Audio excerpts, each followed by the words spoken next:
Hello, welcome to the Be a Maker Club podcast. Joining us today is maker Rebekah Rodriguez-Lynn. Hi, Rebekah. Hello, thanks for having me. You're welcome. I'm so thrilled that you're joining me on this podcast. Rebekah makes book binders, and I'm not going to go into the description of what it is. I'm going to let her talk to us about it. So, Rebekah, over to you. Tell us a little bit Okay, about what you make. so I make books. So it's the sort of craft of bookbinding, which obviously has a very long history. I think it was first, second century BCE where people started making codexes, putting the covers on there and tying the leaves together. So it's a very long, sort of ancient craft, and it has changed a lot over the years depending on technology. So obviously with the printing press and widespread literacy and kind of sort of the industry of selling books, a lot of it's done automatically, but there are still people who make books by hand. In a lot of small towns, you'll find a bookbindery, and usually what they do these days is sort of bind people's thesis, or Right. you know, maybe people are doing ancestry research, whatever they're creating, and they bind it for them. Or a lot of it also was restoring books like the Ah, family Bible, mhm, sort right. of thing that's generations old. So that's kind of, I guess, the business of bookbinding. That's what it tends to be. There's also the art of bookbinding, people who design and make gorgeous, stunning books with every material you can imagine. Usually it's fabrics or leather, but I've seen it with um, wood, metal, paper, bark, any kind of um, like any kind of craft you can imagine that it Mhm. applies to bookbinding, because you're Oh, wow. making uh, Yeah, covers. And so it that's could be an definitely news artist to book. me. That's definitely news to me. Sorry, because I've never heard of somebody using metal on a book like a book cover. Yeah, I mean, It's definitely news. it is definitely, it's, it's sort of a very workmanlike craft, but it's also an art as well. Mhm. So depending on how you interact with it, it can be many different things. Sometimes people will make blank books, like Etsy shops, and who do it from their home and sell online. It's a lot of that is journals and diaries, Right. because you can make, you can really customize them, or it's photo albums, where you customize them for people. So when it comes to businesses, say online or Etsy, a lot of it is that it's photo albums, it's journals, it's diaries, it's sketchbooks, it's sort of blank books. And then there's also, if you're really into sci-fi fantasy books and you have beloved children's books, a lot of times people will, and that's actually what drew me into it, was I saw online a woman who had rebound her favorite books. So say you have a beloved childhood book, right? Say, in my case, that would be like The Hobbit. Uh-huh. So say you order a paperback of The Hobbit, but what you really want is a stunning leather bound, gold tooled, personalized copy of The Hobbit that you designed Mhm. personally. Maybe the design elements have special significance to you. You just take off that paperback and you build a new, cover for it, and you make your own custom versions of those books, because not a lot of places are making such, like, sort of methods of design and making books in that way. Or it might be too expensive, or just you love the book so much you want to design a cover for it. So that's also a way people get into it. That's definitely the way I got into it. I saw a woman who had done a whole set of Harry Potter and had redone it in this gorgeous leather with all these inset items, probably have 3D printed them, Uh-huh. with like wands and things that were inset to the book. And I kind of looked at it and thought, oh wow, what if I could do that? What if I could make something like that for books I love? And that's kind of what drew me into it in the first place. So those are kind of the main areas people have gotten involved in the past. There's a new way people are getting involved now through binding fan fiction. I don't know how familiar you are with fan fiction. I mean, I understand the term, and I've seen groups on Reddit, but Yeah. please go ahead and elaborate. So that is, just for people who don't know, fan fiction is kind of when you write stories in someone else's, in sort of modern time, we would call it in their intellectual property, right? So Right. say you watched the latest Star Wars movie and you were like, well, actually, I was more interested in what Finn was doing. Well, I wonder what went on in his childhood, or what if Rey had gone to the dark side or whatever. You're just kind of like exploring those stories further, you're creating your own things. Or some of them, a lot of them are romance. It's like, well, I thought that couple should have got together, so people just write it themselves. And so it's an area that has so many people who are passionate about it and read it and say they read something that really touched them and they want a physical copy of it. They can learn typesetting and print it out. They could include art and illustrations from fan artists, and then bind it, sew it, create a cover for it, and you have this gorgeous volume of a story you love that you weren't going to get any other way in a physical form, because it's illegal to make money off of fan fiction. So it's something that really has to be done for love, and by someone who's just connected with the story and wants to make it themselves. So Those are all kind of different ways people get involved kind of now Right. in bookbinding.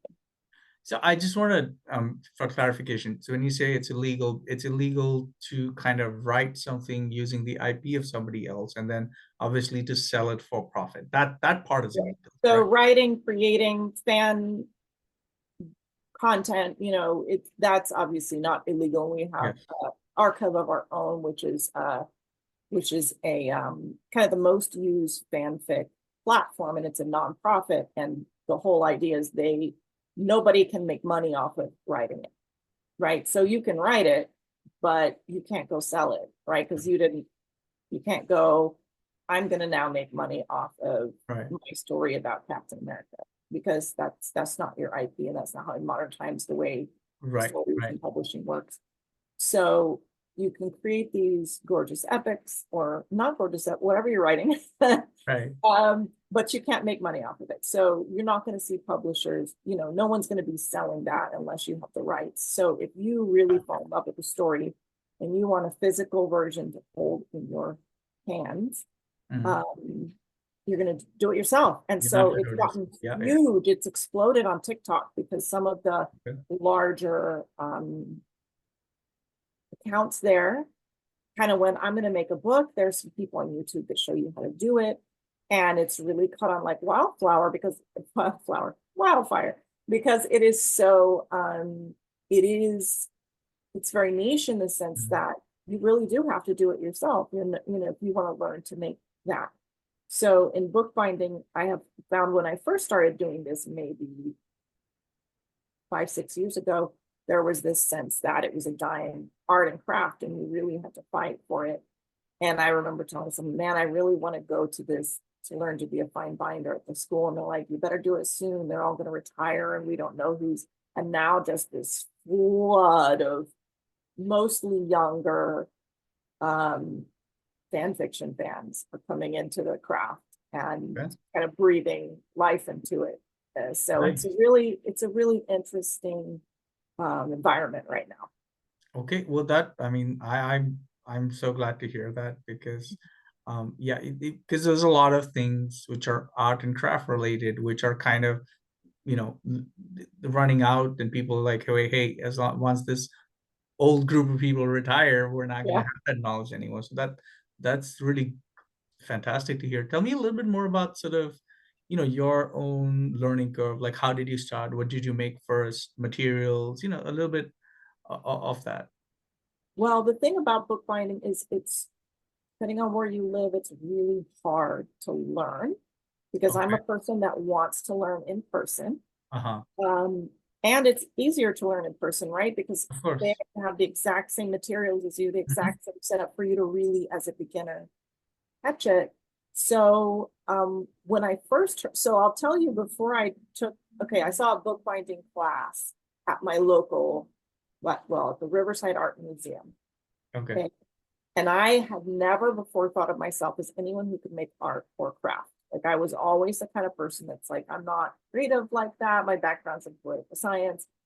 Um, I'd like try to draw a line and it would look weird. And I was just like, oh, I can't do this. And I'm just not artsy. Like that's what I would always say.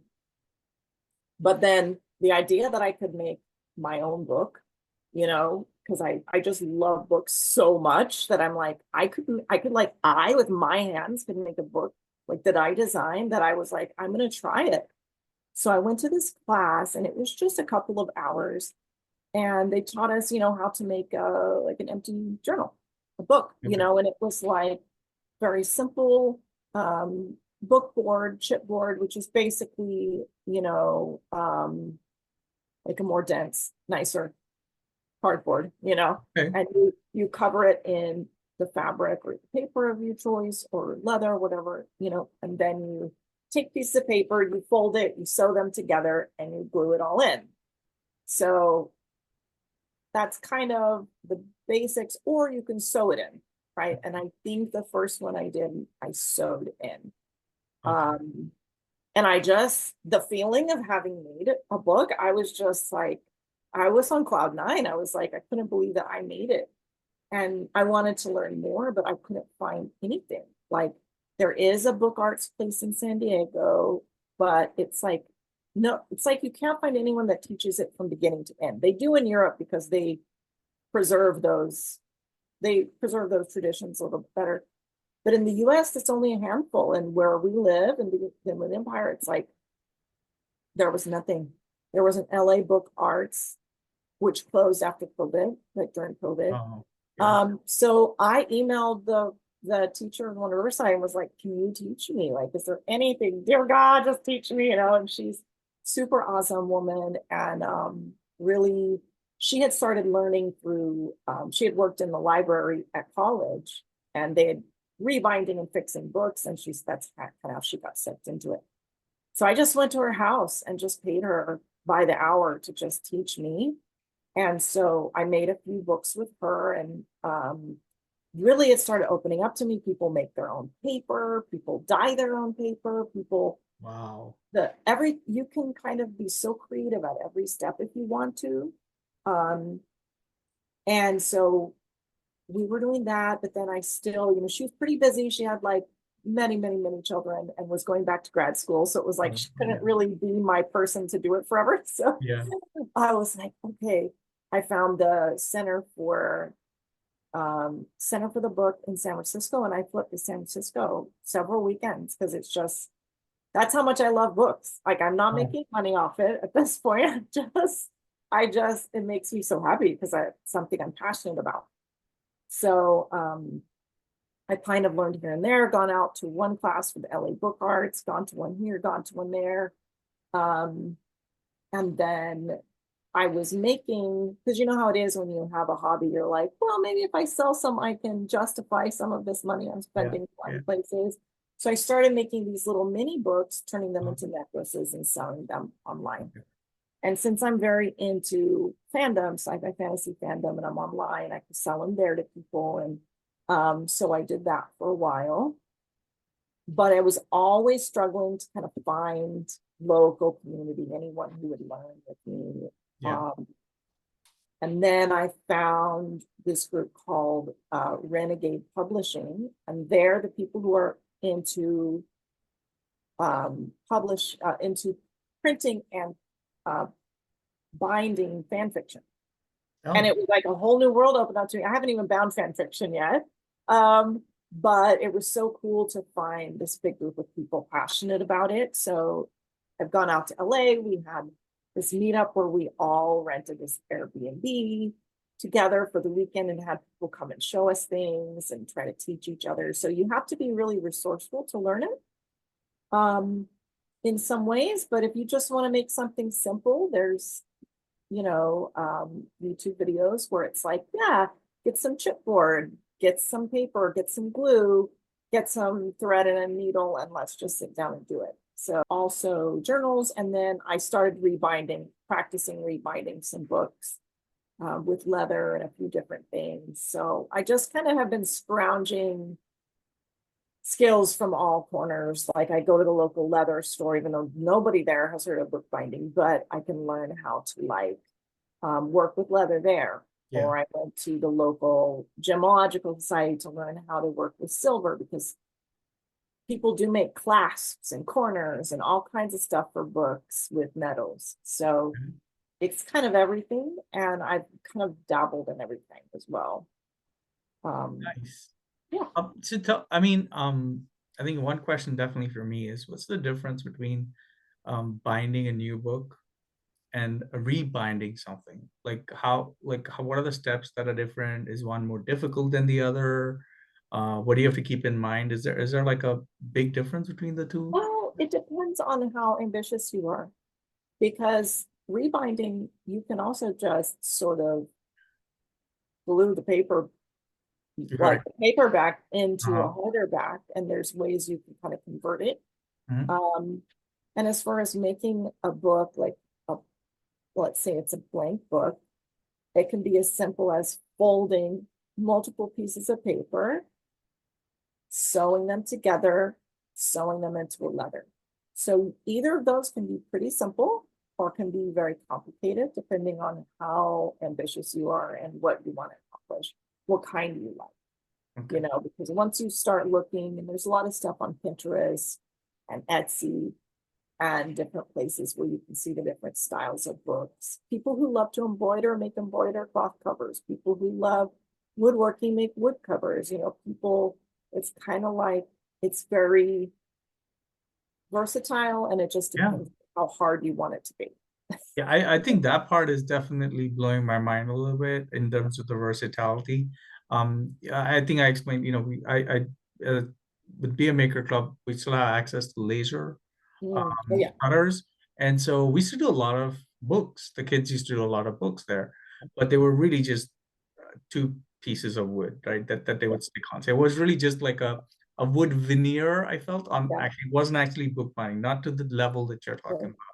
about. Which so if we go a little bit in depth, I'm trying to see if you could unravel a little for me your own specific process. I know you're interested in fan fiction. So how do you like what's your process like? If you were to break it down into where do you get your ideas from, right? How do you capture those ideas and turn them into a design? I mean, do you go straight, like, do you sketch them out? Do you capture the design phase as well, or do you go straight to making? Like, talk me a little bit about that. Well, you know, I keep on my phone a little notes, and Okay. I literally, the title at the top is things I love. So when I think about something, I'll put it on. So whether it's, even if it's like, oh, I love dragons, Hmm. or I love, the smell of orange blossoms or whatever. Like I keep a list of things I love, Hmm. and that's kind of always there if I want to kind of go back to it. I also I have a Pinterest, I have photo files of things that have inspired me. And a lot of that is fantasy sci-fi stuff that made me just feel something, feel some kind of way, So I kind of keep those things. And then the thing that most excites me is designing a cover and rebinding a book I love. So when I read a book, I would say the creative process is what are the visuals, what's the material in this story, what are the quotes, what does it say, for example, N.K. Jemisin has a fantasy series that is excellent, that is mostly set, a lot of it is like the magic is through like earth and stone, and they're underground in these geode caves, and so much of it revolves around geology. So if I were going to rebind that, I would, and I've been plotting it in my head. How do you make a cover that looks like a geode? You know, Uh, how do you create that feeling? And then, so you might think of the setting. I might think of like which, yeah, is it stone? Is it water? Is it fire? Is it like what element is this book sparking? okay. What are the themes? The themes of that book, you know, are it's like oppression and autonomy and power and you know all of these different themes. And I might think about that. And then I love integrating, and I haven't found that one yet, but I love integrating quotes because I'm a writer too, and I love words. So finding a way to integrate a quote into the design Wow. is what's kind of most exciting to me. But I also just when it comes to like journals, I just love paper. I love books. I love writing, and so anything that sparks like a happy little, you know, feeling in me. If I see a type of design on a paper or something, okay, let's grab it. Let's glue it to something. Let's see how it's going to look. Oh, Okay. what thread would look nice with that? What, you know, and you just, it's kind of like a free flowing Okay. thing. So it's not as deliberate as, okay, I've made this design and now I'm gonna execute to this design. You're more like, I have an idea, let me get working with it and then enhance some parts of it as you go along. I Yeah. would say so. I think the only part I really started getting into measuring and doing that is if I use, because a lot of bookbinders who just do it from home as a hobby use the Cricut machine because it's Ah, like easier to get straight lines and to yes. get all of the measurements the same. Because my Achilles heel is measurements, Mhm. having to do math and have the angles and everything exact for both covers and for each page.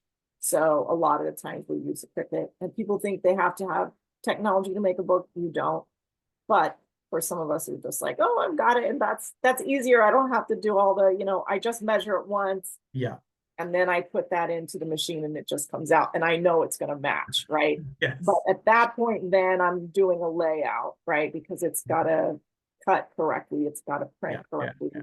so that everything fits together when I assemble it.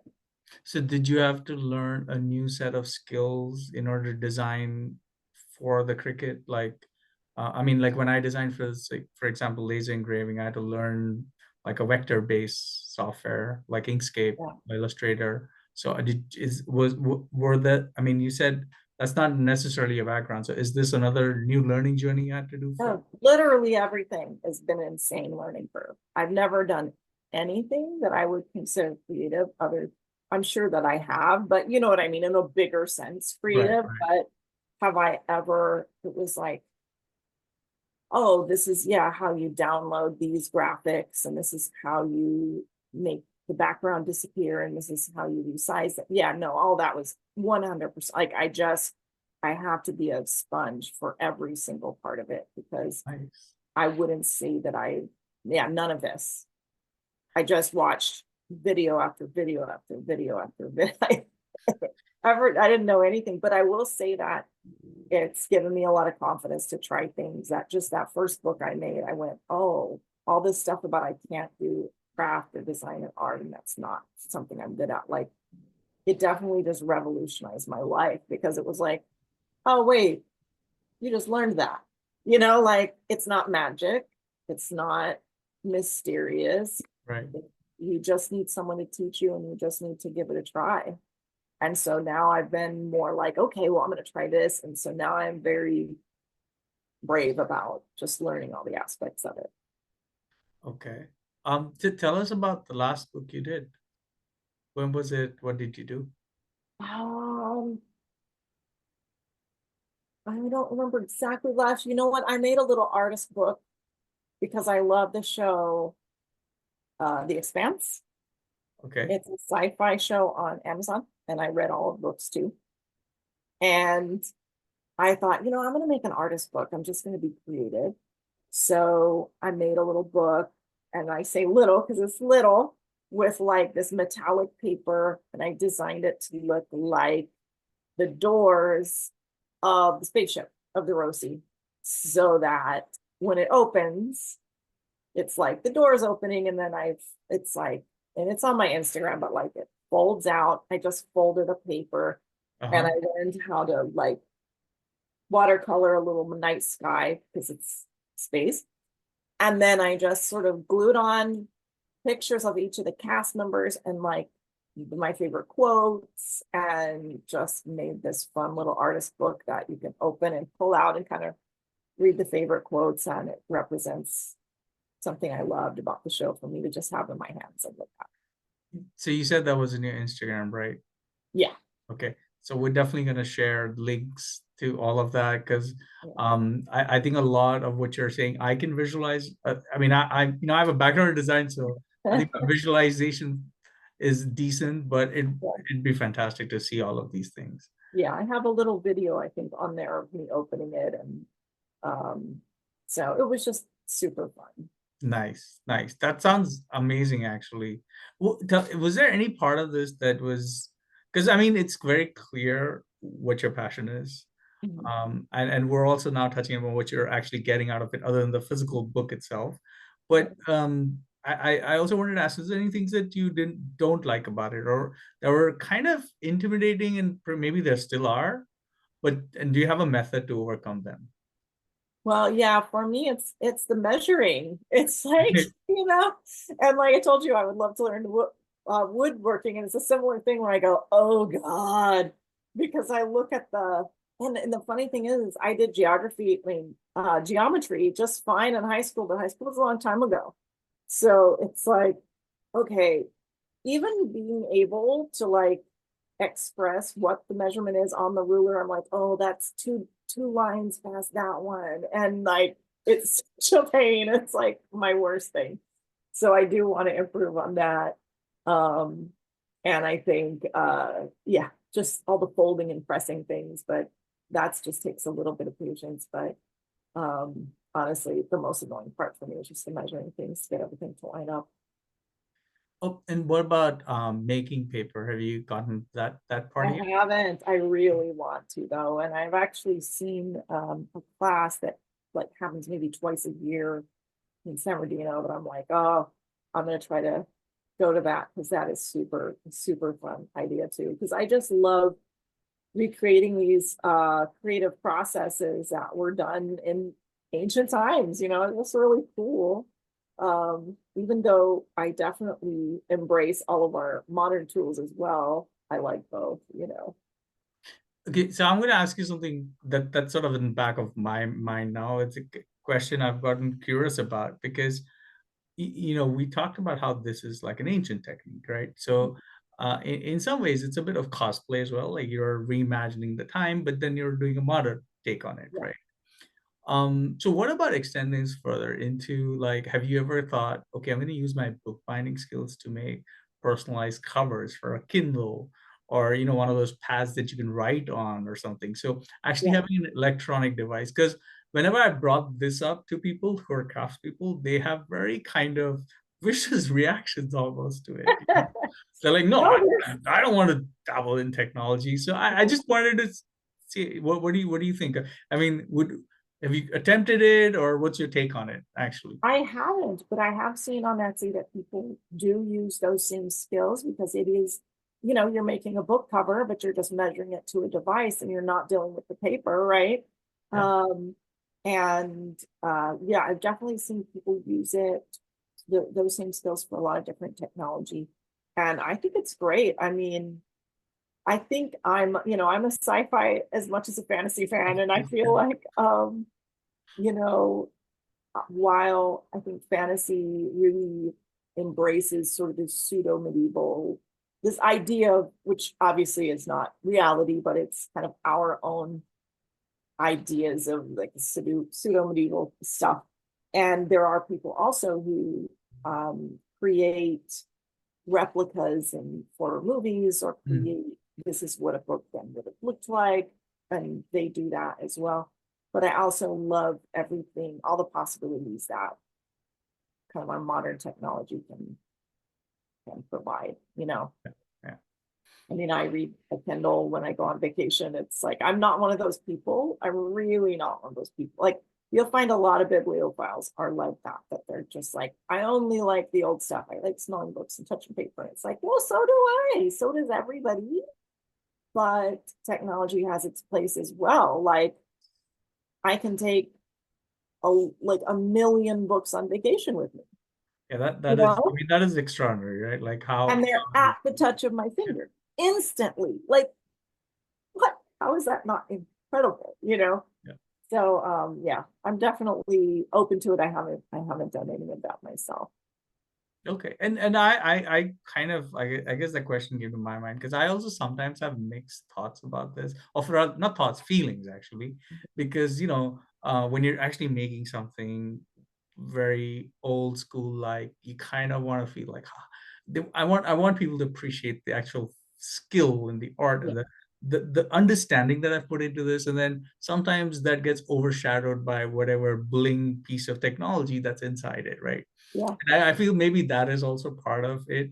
But then the method that I've used to kind of reassure myself is that at one point, paper and printing press was new technology. It was Oh considered, yeah. it No, was yeah. considered sacrilegious, At one right? point, So novels were considered the yes, corrupting influence yeah, that were yeah, ruining people's minds. yeah. Yeah, no, I think there's room for both. I went up to the Center for the Book just to take a medieval bookbinding course, specifically Islamic. And I get so excited about that. I love like learning about how it was done and how the changes change society.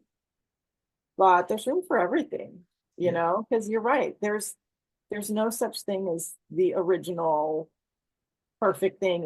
I think it's really great to preserve older ways, but also not to limit yourself creatively to all of the new possibilities and tools. Yeah, yeah, definitely. I mean, I can think back when I was younger, I was like, oh, that's old school. I'll do this.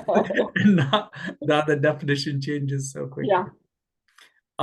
So I know, Rebecca, you touched upon why you like to make. It's quite clear what your passion is, what your interests are. But if you're to articulate it further, what do you think you get out of it? Maybe at an emotional level, mental level. There is a friend of mine and a mentor who runs a makerspace, and he puts it a little bit crudely, but I think quite accurately. He says like making is like being on crack or on Yeah. once you start making, you can't, it gives you a high, Yeah. right? So I guess my question really more is about that, is like, what is the high for you, like, and do you crave it every time, and how do you keep making sure that you have like I said, it's a little bit crude as an Yeah. analogy, but I think it makes sense.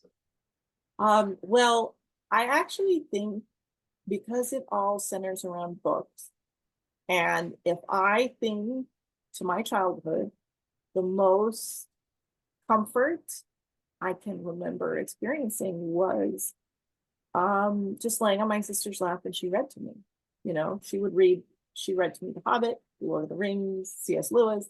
And I was raised in a very um I'm very much understating this here, extremely religious family. Okay. Okay. I mean, I'm understating that by a lot. But we Okay. weren't allowed to say, go to the movies, listen to secular Okay. music. We weren't allowed much of anything as far as exposure to art or media outside of that. Okay. It was like, you know, choir music, classical music, nothing else, and no movies and all this stuff. And so books were really what we had. I have five siblings, and you can imagine the uber nerds that produced, right? Because we were just reading and reading, and we were writing our own stories and stuff. But I think it, those books really sort of built my molecules, is the way I think about it. And as we get older, we lose sight of all of that. We lose sight of play and joy and comfort in a way that your imagination gets to just run wild. You don't have to earn money from it. You don't have to be presentable or perfect or meet anyone else's expectations, you know? Um, and so honestly, it's been a way of kind of going back to those things that I loved, whether it's dragons or spaceships or um, stories or characters or epic tales, you know? It's like I get to just roll around in that and make it important again because it should be those things that we love. And then it definitely, like I said, gave me a lot of confidence to create something because I didn't believe that was something I could do before. I was always a very, I studied political theory and then public administration, and I was just like working for elected officials and just very academic, but in a very, it was always in that area, and there wasn't a lot of room for just sort of free creativity in that field. And I just didn't think it was something that I was cut out for it. But I always would see other people do stuff and think, oh, that's great. And it's great for you, you know. So, I think it let me get back in touch with things that truly at my core make me feel inspired and creative and comfort. And then also learning new things and challenging myself, and yeah, having something in your hand that you've made that came straight from you. It's, I don't know, it's a very, you really kind of remember or learn who you are when you create. I mean, I kind of like to say there's a bit of a primal satisfaction to that, right? That it was in your head as an idea, and now and you've created it, and now the finished product is in your hand, exactly the way Yeah. you thought of it. Yeah. And I think I'm definitely a person who thinks really carefully for the most part before she does or says anything. And then I think, I was growing up, I always wanted to be pleased and get the straight A's and do everything according to the external requirements. And now, we're on social media and everything, and you're always having to present, you're always trying so hard to present yourself in a certain way. But when you're creating something, you don't have to worry about anybody else. Yeah. You don't have to worry about what people think of you or your ideas or um, what inspires you. It's really, you get to just be quiet with yourself. And I don't think there's many areas of my life I can say I get that. Okay. Okay. Well, I mean, thank you very much for sharing that. I know a lot of people get personal satisfaction, but being able to articulate specifically what that is sometimes is challenging. And I know for a lot of bakers that we featured on, even on the podcast, one of the terms they've used that making is also an expression for them. Yeah. I think one of the other makers, Yash, was talking to him on the podcast, and we were just laughing about something, which is that sometimes we try to solve problems just because it allows us to make, because we want to make. And Yeah. if we went out and bought the solution, that might Right. cost us $5 or $10, but we'll spend Right. Yeah. probably $50 or $100 Yeah. making and creating the Yeah. solution, because the need to express and create is such. And I find, I'm thrilled that we're talking about this as an area, because I think a lot of people don't recognize how innate it is in a human being to Yeah. make something. I mean, it's almost like when we stare at fire, and there's like I don't know if you've done this, and when I started camping with the kids and stuff, and you start with a campfire and you go, why do I keep looking at the flame? Why does it feel nice? Yeah. Yeah. And there's something hard Yeah. coded in us as humans, right? Because Yeah. I actually looked into it, and Yeah. when of course fire was Yeah. the big tool we had. And so it's Yeah. it's almost at that level, I feel, that Yes. baking is for us, right? it It it, connects you to being it a member of the human race in a yes. primal way. Absolutely. Absolutely.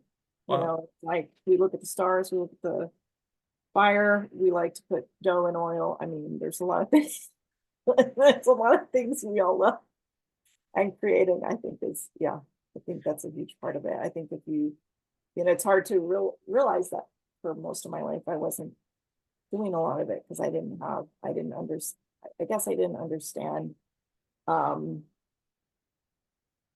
I didn't really understand the importance that it is to go inside myself and focus on myself, because you're Yeah. always doing, you know, for others, so. So switching tracks a little bit, what's the business side of this, or is there a business side, and where can we find things that you do, products that you sell, maybe?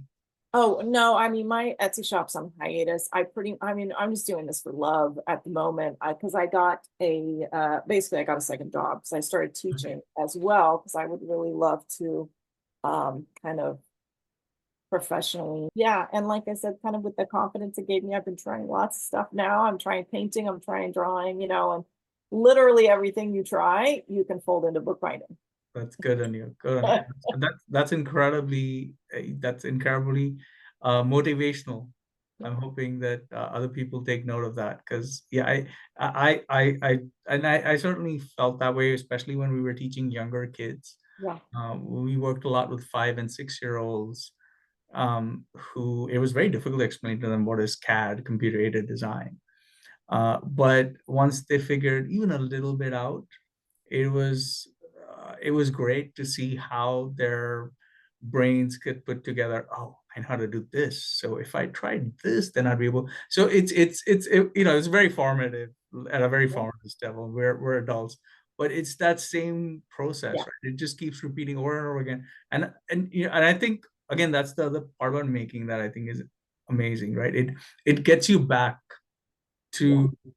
to that process, and then lets you kind of expand into other things, basically. Yeah, absolutely.